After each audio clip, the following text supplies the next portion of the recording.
great doctor of the Church, St. Augustine, in his autobiography, tells the story of his great conversion, where he writes his most famous prayer: "You have made us for yourself, O Lord, and our hearts are restless until they rest in you." I believe this quote sheds a profound light on the purpose of Lent. Many people would not consider Lent as a season focused on rest. Rather, one thinks of death to their will and the purgation of the body. And this is true. Lent is about the purgation of the body and of death to our will. However, it needs to be drilled into the minds of Catholics that the discomfort of penance is not suffering simply for the sake of suffering. Rather, it is a suffering that points toward and is ordered towards greater freedom and joy. During your entire life, and especially in the season of Lent, the Lord calls you to return to Him with your whole heart and with fasting and weeping and mourning. Rend your hearts, not your garments, and return to the Lord your God.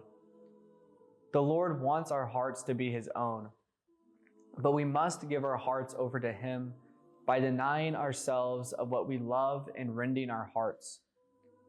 To rend means to remove something through violence, and the goal of Lent is to purge the parts of our heart that are not given entirely to God, which must involve discomfort.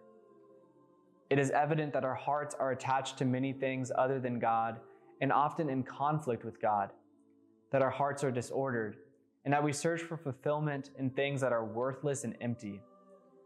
Our hearts usually are not healed and ordered entirely back to God in an instant.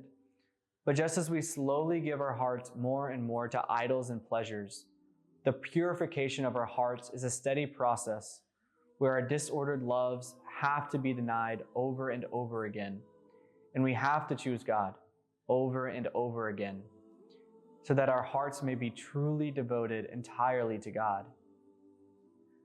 However, we cannot do this by our own strength.